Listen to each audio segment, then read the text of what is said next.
Peace be upon you. Been a while since we did a podcast, and it's been about 6 months. So thought, hey, what the heck? It's Ramadan. Might as well throw one out there, and made sense. So let's get started. I was looking at the CDC, which is the Center of Disease Control, and noticed that if you look at the top 10 causes of death in the United States, the first one is heart disease, kills about a little over 600,000. Cancer kills about a little under 600,000. And then number three is chronic lower respiratory disease. Number four is accidents, unintentional injuries. Then stroke, Alzheimer's, diabetes, influenza, nephritis, and intentional harm, aka suicide. So these are the top 10 causes of death in the United States. And we know that God controls life and death. In the Quran, in chapter 3, it talks about the people who died during war, and their comrades who stayed behind said, "Oh, if they only stayed behind, they would have survived." And God corrects them and says, "No, if they stayed behind, they would be crawling into their deathbeds." And God confirms a couple times that He's the one who controls life and death.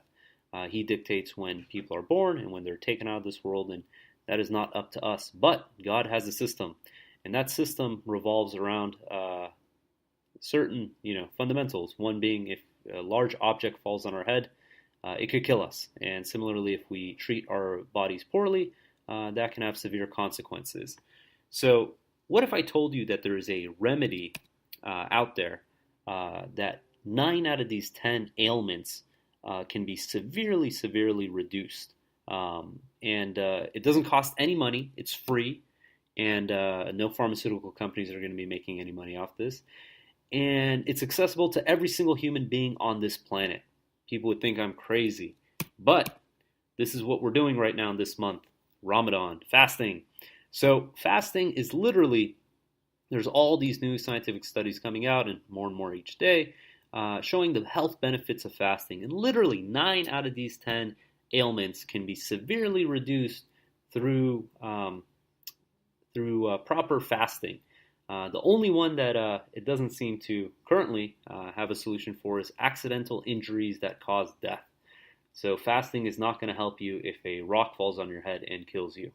But for everything else that's on this list, fasting can severely help reduce the risk of dying from these ailments. So let's look at some of the studies. There's numerous animal studies that show that it was looking at mice. They've done worms and monkeys. That if they reduce the calorie intake of these animals by about 30 to 40%, that their life expectancy increases by about 30%. That's roughly, for each percent calorie reduction in a daily feeding, it increases life expectancy by 1%. Now that's just kind of an estimate, because 30% reduction in food, 30% increase in life expectancy. It's about a 1-to-1 ratio, assuming that extrapolates. And one of the, the most awesome cases to show, just like by reducing calories, the health benefits, and this is a little anecdotal, but it's awesome. If you go online, check out this guy. His name is Fauja Singh. He is currently 105 years old. When he was in his 80s, his wife passed away, and he thought he'd pick up a hobby, and he got into competitive running. And he is the oldest marathon runner that's completed the marathon in the world. And at 102, he finally retired after his last marathon. He still runs for charity, but no marathons under his belt since he was 102. But here's a couple quotes that he said. It says, "I go to bed early, taking the name of my Lord, as I don't want all those negative thoughts crossing my mind." That is an awesome quote. And the other one, it says, so a marathon, for those who aren't aware, is 26 miles. So he said, "The first 20 miles are not difficult. As for the last 6 miles, I run while talking to God." And what's phenomenal about Fauja is that his calorie intake is what's considered like, in an interview, it said it's about the same portion that you'd get in a child serving. And this is what he eats. And he eats really simple. He's a vegetarian. And he's, again, it's anecdotal, but it's pretty interesting. He's never had surgery, doesn't take any medications, and might just be an outlier, but then again, he might be onto something. So something that else that they link to aging, because currently there isn't a gene that triggers aging. It's just something that happens. It's kind of like a deterioration of the body. Is that the DNA, our genes, at the end of the chromosomes, they're something called telomeres. And if anyone's a medical professional, I highly apologize for my butchering of this. But one of the theories is that each time the genes replicate, these end bits, they constantly are getting deteriorated, and we're losing information, and this is the cause of aging. And one thing that's interesting is that fasting actually allows our bodies to regenerate. And one of the things that regenerates is DNA. So it actually reduces this offset of these the deterioration of DNA and builds new DNA. So it gives us a nice healthy gene set to work with. But let's look at these 9 out of the 10 causes of death in the United States and see how fasting benefits these. And you're going to see some overlap, and for the most part I try to put just one benefit of fasting for each category, but again, you're going to see some overlap. So number 1, 614,000 deaths a year in the United States, heart disease. And one of the biggest culprits for heart disease is obesity. And now more and more people are finding out is that it's not just the obesity that causes the heart disease, but it's all the ramifications of the obesity. And one thing that's interesting is there was a stat I heard the other day in an interview on the Art of Manliness podcast that 30% of marathon runners are overweight. Now, if you look at a picture of a marathon, you look around, you say, yeah, I can kind of see that. It's kind of weird, though. You'd think that, if they're running marathons, running 26 miles, these are going to be the most fit individuals. But surprisingly, many of them are still overweight. So what's going on here? If you look online, the estimated calorie burn for running 1 mile is about 100 calories. And if you run a marathon, it's 26 miles, so it should be about 2,600 calories you burn running a marathon. But most people who run a marathon aren't losing weight. They're losing water weight, but not fat. So why is that? So if you look inside where our energy deposit is, predominantly we get our energy from sugar. And that comes from the liver in the form of glucose. And the liver on average can hold about 2,000 calories of glucose. And 400 of those calories are reserved for the brain. 200 are reserved for, absolutely life and death. So, the liver's trying not to give those up. And 1,200 is used for body function. So that's for breathing and your respiratory and your heart.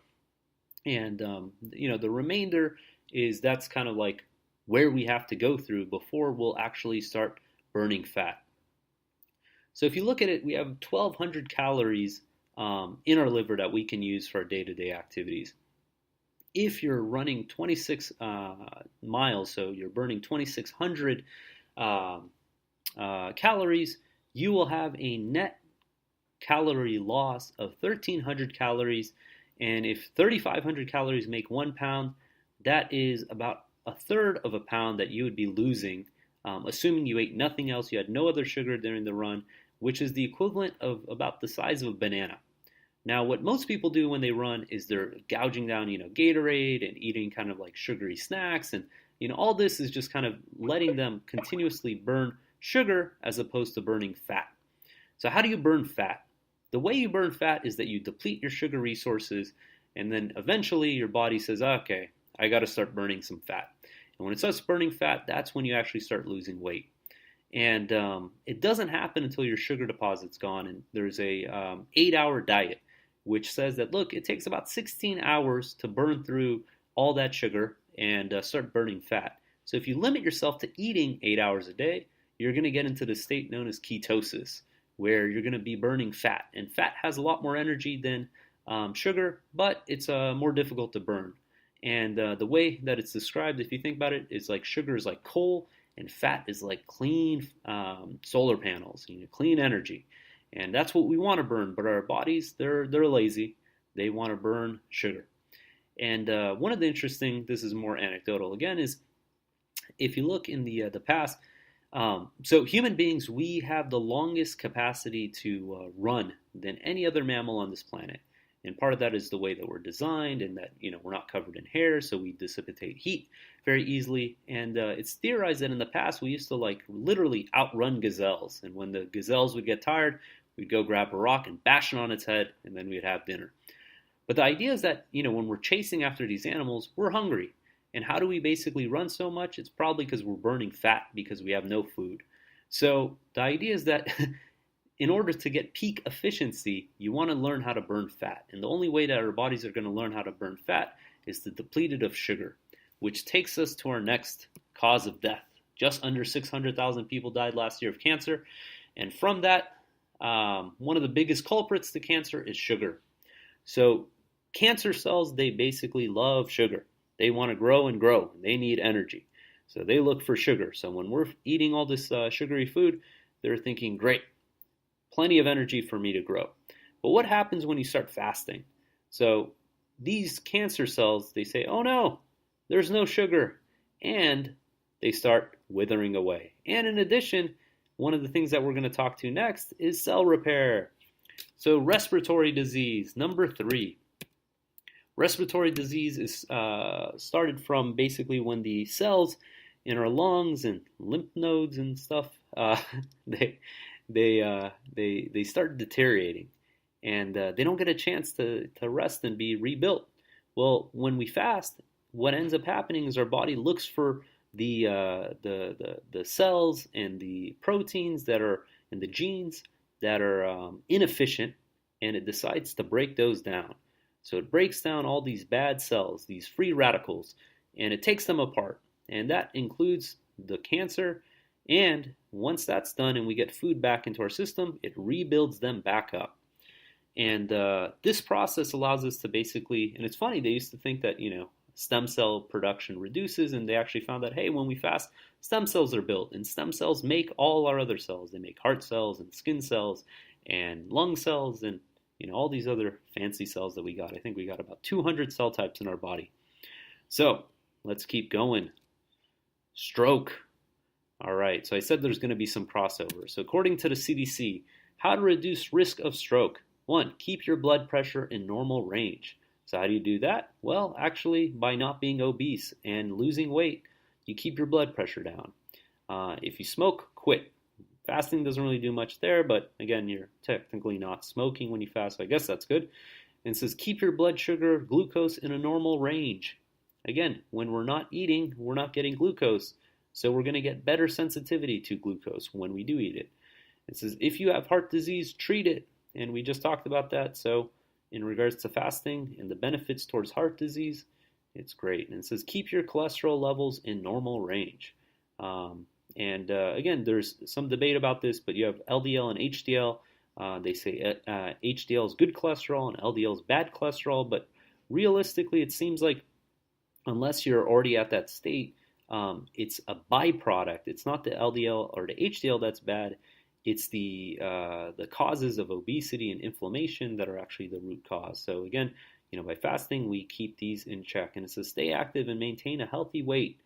Eat healthy. So again, that all has to do with fasting. If you fast, then it seems like you're going to reduce your risk of stroke. All right, Alzheimer's. They used to think that and you'd always hear this, that, oh, you're losing brain cells, as if the brain cells were fixed from when we're born, and we never really get new brain cells. So if you lose them because, I don't know, you held your breath until you passed out, tough luck, you're never going to get those back, and you're less intelligent now. But what they found out, and still I don't think I found a solid reason to why, that when you fast, again, it spawns the stem cells, and some of the stem cells build nerve cells and brain cells.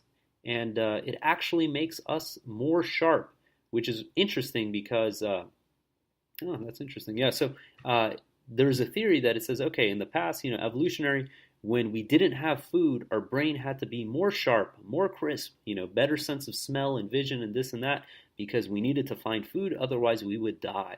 So I guess I take that back. If you attribute accidental death to basically carelessness, maybe fasting makes you a little smarter, so you would see those tragedies coming. So maybe it's 10 out of 10, but that's a stretch. All right, next one, number 7. With this one's actually, it seems to be moving up in the ranks each year. It's diabetes. So, there's different forms of diabetes. I just want to focus on the one that has to do with sugar and insulin, the one that people get typically when they're overweight. So when we're overweight, we're eating a lot of sugar, and sugar comes in the form of like obviously like table sugar and fruits and juice, but also in carbohydrates. So anything that's rich in carbohydrates could actually cause us to have excess sugar. All this sugar in our blood is making our blood go crazy, and to offset that, our blood basically pumps insulin. But after continuously having sugar in the bloodstream, the insulin sensitivity goes away and it loses its effect, and people get diabetes. So they basically have to take insulin shots and monitor their sugar and do it artificially because their bodies are not adapt to it anymore. So if you don't have diabetes and you want to mitigate your chances of getting diabetes, fasting can help with insulin sensitivity because you're cutting off sugar to your diet, actually all food and drink. Then your body's able to adapt and get more sensitivity towards insulin and mitigate diabetes. So 7 out of 7 so far, good. All right. Influenza. I think it was in 1910. The Spanish influenza killed 50 million people when the population was only 1 billion. So this is a big deal. And it's funny. So influenza has to do with immune response. And it's proven that when we fast, our immune system is strengthened. Has to do with cell repair. One of the things they realized was like, look, you have all these white blood cells. They're constantly fighting off viruses, but they never get a chance to rest. But when we fast, what happens is the white blood cells that are all kind of messed up from battling and keeping you healthy, they get broken down, and then once we eat, they get rebuilt anew, and now they're like full capacity. You imagine like a video game; they have full strength, and what this does is that it strengthens our immune system. So by fasting, in essence, we give our immune system a chance to recover. And one of the aspects is our bodies take a whole lot of energy to break down food. So once that process is halted and our bodies get the opportunity to focus on other stuff like our immune system, then it gets a chance to recover. Otherwise, it's spending all its energy breaking down food. So finally, you don't have any food, and it says, great, I can get to some other stuff without having to break down all this food. Okay, number 9, nephritis. I had to look what this was, and it has to do with inflammation of the kidneys. And inflammation is one of the big attributes. I'm looking at a chart right now. It says inflammation, it basically is a factor to cancer, cardiovascular disease, Alzheimer's, pulmonary disease, arthritis, autoimmune disease, neurological disease, diabetes. So, a handful of the items that we already talked about are aggravated with inflammation. And fasting reduces inflammation. So I was listening to a talk and it said there's 55 genes that they attribute to inflammation, and these are suppressed when people are fasting. They don't know why, but that's just the outcome. So fasting reduces inflammation. You reduce inflammation, hopefully you reduce your chance of getting nephritis, and you live a healthier life. Now, inflammation, the whole purpose of this is like, if anyone twisted an ankle and you see that your ankle swells, that's inflammation. That's your body trying to heal itself. But when you're constantly putting your body through damage and strain, it never gets a chance to heal itself. So when you're fasting, it finally gets your body a chance to heal itself and get back to good health. Now, this doesn't help anything in regards to people who have genetic diseases, but these are all ones that are caused by external factors for the most part. All right, so number 10. This one is my favorite. Suicide. So how does fasting mitigate the risk of suicide? Seems kind of unrelated, but anyone who's participated in fasting will know that when you fast, you become so much more appreciative of food. You become so much more appreciative of water. That appreciation makes you very tough to be upset. There's 2 verses in the Quran. It talks about Mary. So when Mary had Jesus, she said, I wish I was dead and long forgotten, not realizing what an amazing, moment in history that she was the bearer of. But at that time, it probably seemed pretty miserable. And what did God do to basically alleviate her? God gave Mary a tree of edible dates for her to eat. He said, shake the tree and basically get dates. So what happens? Basically, when you eat, it makes you happy. But being in this world of abundance, we sometimes forget how awesome it is to eat food, to have amazing food all around us all the time. And when we take this break in the sense of this artificial recess from eating, and we tell ourselves we are not going to eat, our bodies are able to appreciate that much more when we do get to eat. We'll be like, wow, fresh water, that's amazing, I love it. And, I get to eat a burrito, that's amazing. And usually, you get a burrito, you get water, you're like, whatever, and you just kind of stuff your face, you don't think about it. But when you are appreciative, because you didn't get to eat that burrito and you have to restrain yourself, all of a sudden it gets that much better. And it's hard to be upset when you have a delicious burrito and you're able to just like think about it and think how awesome it is to eat.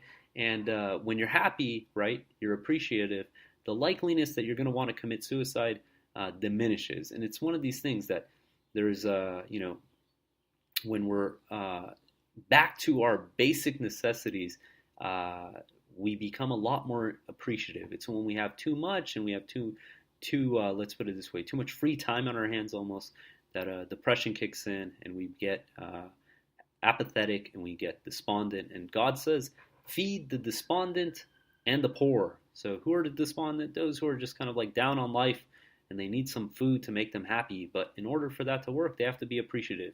And to get appreciative, sometimes we have to self-deprive ourselves. So we're going to end there. And there's some awesome material. God willing, I'll link to it.